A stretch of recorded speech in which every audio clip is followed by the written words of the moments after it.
அப்ப தலைப்பு கேட்டேன் ஆண்டவர்கிட்ட. தலைப்பு என்ன சொன்னார்னா தீவிரமா. எப்படிமா தீவிரமாய் சொல்லுங்க. தீவிரமாய் என்னமா? வேகமாய், தீவிரமாய், வேகமா என்ன செய்ய, வேகமா போங்க அப்படின்னு அர்த்தம். இந்த வார்த்தைய நான் எப்போது பெற்றுக்கொண்டேன்னா, இந்த வருஷம் பிறந்தது பாருங்க, எப்பயுமே எனக்கு பிரேமா வார்த்தை ஆண்டவர் கொடுப்பாங்க. ஆண்டவரே இந்த வருஷம் நாங்கள் எப்படி இருக்கணும், சபை எப்படி இருக்கணும், ஒவ்வொரு விசுவாசிகளுக்கும் நீங்க என்ன சொல்றீங்க, ஒரு பிரேமா வார்த்தை அப்படிங்கும் போது ஆண்டவர் சொன்னாரு தீவிரமாய். காதுக்குள்ள மனசுல இருந்து ரிப்பீட் ஆகிட்டே இருந்தது. தீவிரமாய், தீவிரம். சரி, அப்பனா தீவிரமா சுவிசேஷத்தை அறிவிங்க, தீவிரமா தேவனுடைய கரத்துல தேவனுடைய காரியங்கள்ல நம்ம செயல்படவும் அசதியா இருக்கக்கூடாது, அதான் ஆண்டவர் விரும்புறாரு அப்படின்னு சொல்லி நான் புரிஞ்சுக்கிட்டேன் பாருங்க. நம்ம சபையில அதை நான் பிரசங்கம் பண்ணல, வேற எத்தனையோ எத்தனையோ மாசம் ஆயிடுச்சு இந்த வருஷத்துல, எங்கேயுமே இதை நான் பிரசங்கம் பண்ணல. ஆண்டவரே இப்படி ஆஸ்பானும் கொச்சல் வேணும் காலையில சொல்றாங்க, நான் பஸ்ல வேற புறப்பட்டு போகணும், நான் எதை குறிச்சு பேசணும் அப்படின்னு பஸ்ல போகும்போது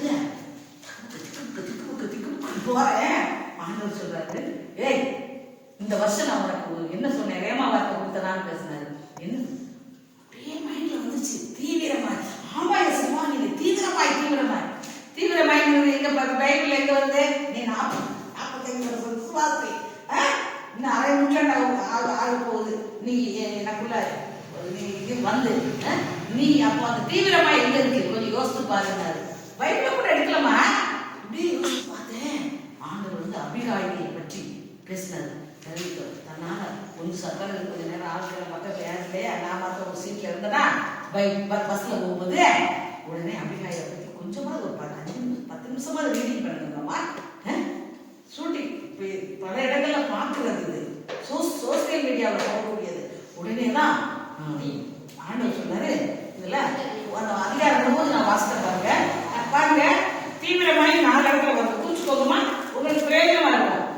18ஆம் வசனத்துல தீவிரமாய்.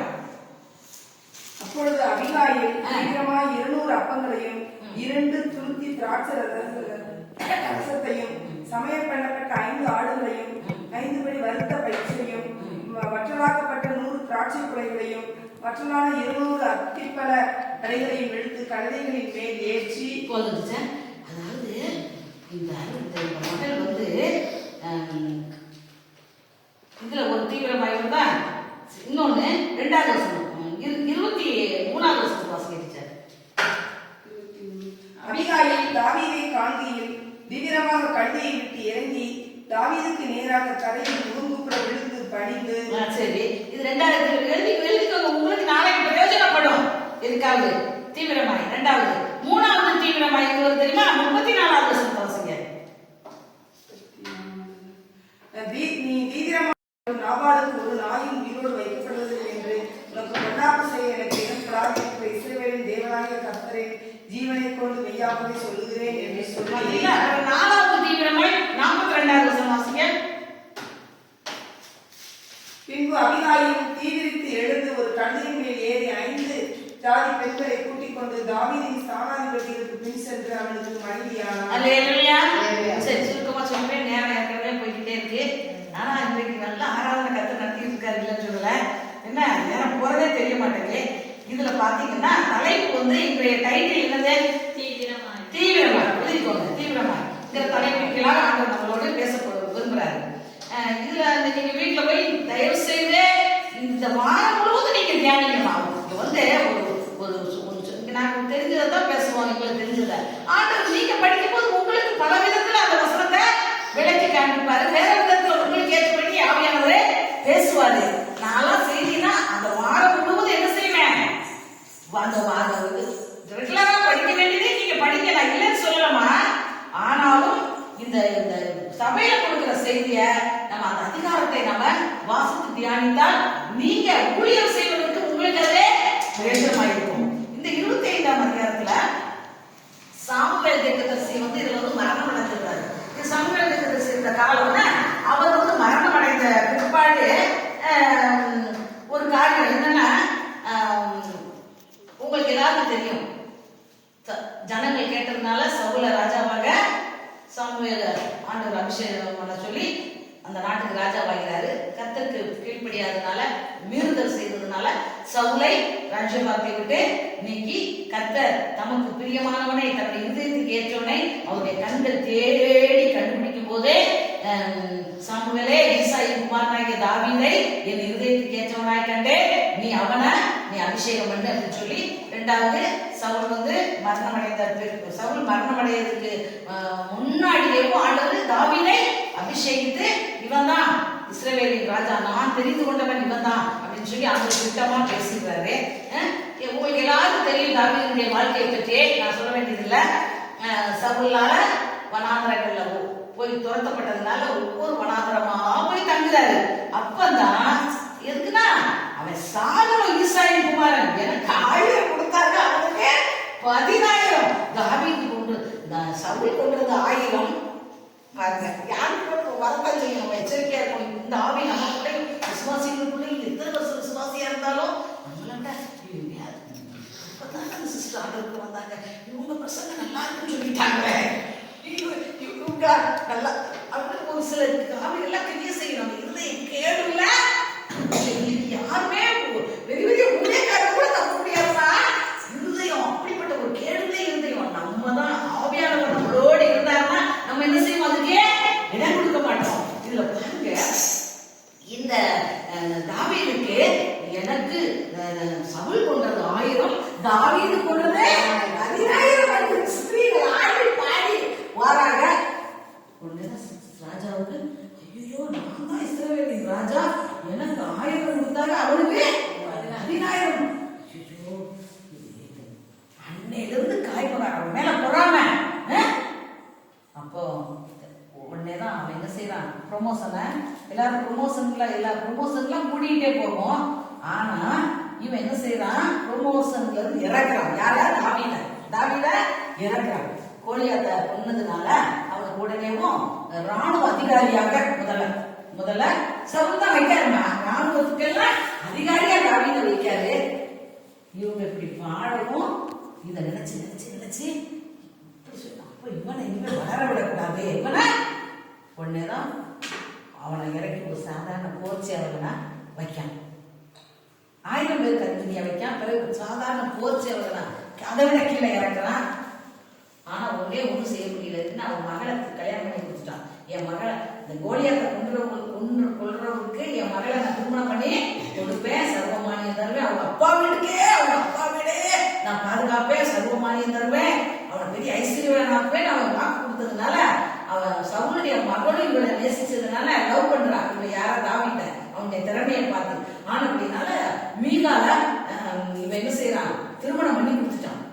இப்படி சூழ்நிலையில தாவீது என்ன பண்றாரு, இப்படிப்பட்ட சூழ்நிலையே அவன் என்ன பண்றான், தாவீதை எப்படியாவது கொல்லணும். அப்போ இந்த 1ஆவது வசனத்துல கடைசியில பாருங்க, தாவீது எழுந்து பாரான் வனாந்தரத்திற்கு புறப்பட்டு போனான். எதுக்காக பாரான் வனாந்தரத்துக்கு போறான்? சவுலுக்கு பயந்து போய்தான் பாருங்க. அப்போ அங்க வந்து ஒரு கர்மேல் பர்வதம் வந்து அங்கதான் இருக்குன்னு நினைக்கிறேன். அப்போ அங்க வந்து ஒரு மனுஷன், ஒரு பெரிய ஜமீன்தார், ஜமீன்தார் நிலக்கிலார். அவன் யாருன்னா வந்து நாபால். அவன் யாரு? நாபால். அவன் பெரிய தொழில்துறை இதுல போட்டு 2ஆவது வருஷம் வீட்டுல போய் வாசித்து பாருங்க. இப்ப நேரத்துல அது தொழில்துறைன்னா அவனுக்கு 3000 ஆடுகளும் 1000 வெள்ளாடுகளும் 200 ஆடு இருக்கிறவங்களே என்ன செய்யறாங்க, பெரிய பணக்காரங்க ஆயிருந்தாங்க. நம்ம பாக்குறோம்ல, இவன் 3000 ஆடும் 1000 வெள்ளாடெல்லாம் ரொம்ப பணமா சொல்லுவாங்க. அப்போ அப்படிப்பட்டவன் அங்க என்ன செய்யறான், அந்த மயிர் கத்தரிக்கிறான். எப்பயாவது ஆடுகளுக்கு மயிர் கத்தரிப்பாங்கல்ல, அந்த தொழில்துறையில அந்த கருமையில மயிர் கத்தரிச்சிட்டு இருக்கான். இதை யாரு? தாவீது கேள்விப்படுறார். இதை யார் கேள்விப்படுறா? இதுக்கு நான் வனாந்தரத்துலதான் இருக்கான். தாவீது கேள்விப்படுகிறான். இது ஒரு கதை, ஒரு வரலாறு. இது நல்லா கேட்டுக்கோங்க. இதுல ஒரு நல்ல வரலாறு வீட்டுல போய் படிக்க நீங்க. இப்போ இதுல 3ஆவது வசனத்துல நம்ம பார்க்கிறோம், எல்லாரும் கொஞ்சம் வாசிப்போம். அந்த மனுஷனுக்கு நாபால் என்றும் செய்திக்கு வர நம்ம அந்த மனுஷனுக்கு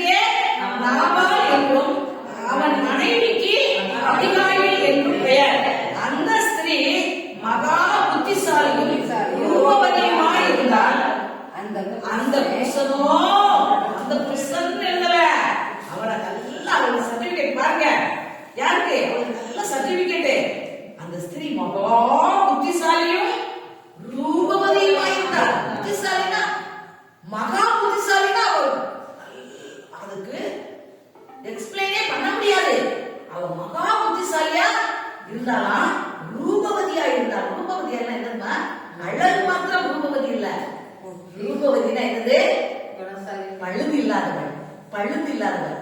என் பிரியமே ரூபவதியே.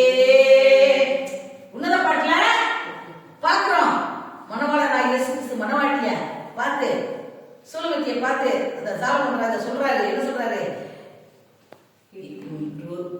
ரூபவதியே எந்தனுக்காய் நீ சொந்தமானாய், உன்னிலே பழுதொன்றுமில்லை, உந்தனை எனக்காய் பிரித்தெடுத்தேன். அப்போ ரூபவதினா என்னன்னா பழுதற்றவள் குணத்துல மைனஸ் பாயிண்ட். அந்த பேர் அவ்வளவு பொறுமைசாலி, அவ்வளவு சமணம் உள்ளவள், அவ்வளவு ஒரு குணசாலி, அவ்வளவு இரக்கம் உள்ளவள். அதுக்குதான் ரூபவதி. அப்போ இதுல ஒரு அந்த நாபாலுடைய மனைவி பேர் என்னது? அபிகாயில். சொல்லுங்கம்மா. நிறைய கேள்விப்பட்டிருப்பீங்க.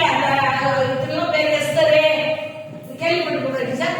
நிறைய பேர் பெண்கள் பிடிச்சு நம்ம கேள்விப்பட்டிருக்கிறோம். ரெபேக்கா, சாரா. ஆனா அந்த அபிகாயை பற்றி நம்ம வந்து கொஞ்சம் ஓரளவு தான் ஒரு சிலர் சொல்றாங்க. அபிகாயை பற்றி எனக்கு ரொம்ப தெரியாது. அதை இப்ப நம்ம அறிந்து கொள்ள போகிறோம். அவளுடைய குடும்பம் எப்படிப்பட்ட குடும்பத்துல, எப்படிப்பட்ட இடத்துல அவ வாழ்ந்தாள். இவ்வளவு குணசாலியான ரூபவதினா பழுதற்றவள். அவருடைய எந்த தப்பும் கண்டுபிடிக்க முடியாது. இன்றைக்கு அபிகாயிலுக்கு இந்த சர்டிபிகேட் ஆண்டவர் நமக்கு தருவாரா? அபிகாயிலை போல நாம் ஆவிக்குரிய பிள்ளை. அவளுக்கு அவ வந்து பழைய உடன்படிக்கையின் மக, நம்ம புது உடன்படிக்கையின் சிஷ்யர்கள், புது உடன்படிக்கையின் விசுவாசிகள், நம்ம புதிய ஏற்பாட்டு விசுவாசிகள். ஆண்டவர் நம்மை குறித்து அபிகாயிலை போல மகா புத்திசாலியா இருந்தா தான் என்ன செய்ய முடியும்? விசுவாசின் தந்திரங்களை எல்லாம் முறியடிச்சு ஜெபிக்க முடியும். மகா புத்திசாலி ரூபவதியுமா இருந்தார். ஆண்டவரே இந்த அபிகாயிலை போல எங்களை மாற்றாண்டவரே. உடனே ஜெபம் ஒரு நாள் அது எழுதி வச்சிருக்க.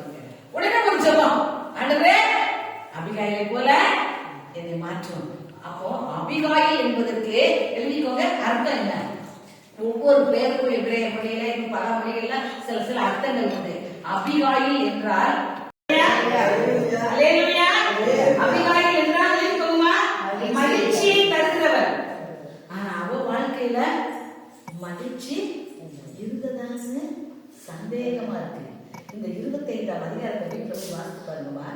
ஆனா அவ வாழ்க்கையில மகிழ்ச்சி இருந்ததானே இருந்திருக்க முடியாது. அந்த 3வது வசனத்தை வாசிக்க சார் பின்னாடி. அந்த மனுஷனுக்கு நாபால் என்றும் அவன் மனைவிக்கு அபிகாயில் என்றும் பெயர். அந்த ஸ்திரீ மகா புத்திசாலியும் ரூபவதியுமாய் இருந்தாள். அந்த புருஷனோ முரடனும் திராவிடனுமாய் இருந்தான். அவன் காலேபியுடைய சந்ததியான். பாருங்க அந்த 3வது வசனத்துல அபிகாயிலை பற்றி நம்ம பார்த்துட்டோம். மகா புத்திசாலியும் ரூபவதியுமா இருந்தான். அந்த புருஷன் அப்படின்னு ஆவியானவர். எனக்கு படிக்கும் போது ஆவியானவர் சொன்ன கருத்துமா நாளை எந்த பத்திரிகையும் பார்க்கல, எந்த பெரிய ஊழியக்காரர்கிட்ட பிரசங்கத்தையும் கேட்டு நான் இதை சொல்லல. பஸ்ல போகும்போது கர்த்தர் எனக்கு சொன்னது 3வது வசனத்துல. சரி ரூபவதியுமா இருந்தால் அந்த புருஷனோ, மகளே இதெல்லாம் செய்தியே இருக்கு, செய்தி மெசேஜே இவ்வளவுதான் இருக்கு. அந்த புருஷனோடு நான் எழுதியிருக்கேன். அந்த புருஷன் அப்படின்னு ஏன் எழுதாம அந்த புருஷனோ பாருங்க முரடன், சரியான முரடன். யாரே முரடன்? பயங்கர குடிகாரனா. 24 மணி நேரம் குடிதான் அவனுக்கு. அப்படிப்பட்ட முரடன் குடிகாரன். துராகிருதனுமாய் இருந்தான். துராகிருதன் என்னது? எட்டிக்கு குட்டி வம்பு வழக்கு. எது ரைட்டோ இல்ல, ரைட்ட தப்பு பேசுறது, தப்ப ரைட்டு பேசுறது. அப்ப இவனை அடக்க முடியுமாமா? முதலே போட்டுக்க முரடன். அது மாத்திரமல்ல, இதுல 25வது வசனத்தை வாசிச்சார் அவனை பத்தி. அவன் எப்படிப்பட்டவன் தெரிஞ்சுக்கோங்க. இன்றைக்கு என் ஆண்டவராகிய நீர் நாபால் என்னும் இந்த பெலிஸ்தரியின் மனுஷனை பொருட்டாக எண்ண வேண்டாம். அவன் பெயர் எப்படியோ அப்படியே அவனும் இருக்கின்றான். அவன் பெயர் நாபால். அவனுக்கு பைத்தியமும் அடியானாகிய நானே என் ஆண்டவன் அனுப்பினேன். அல்லேலூயா. லாபாவை குறித்து முரடனும் பாருங்க, அந்த புருஷனும் முரடனும் துராக்கிரதனுமாய் இருந்தான்.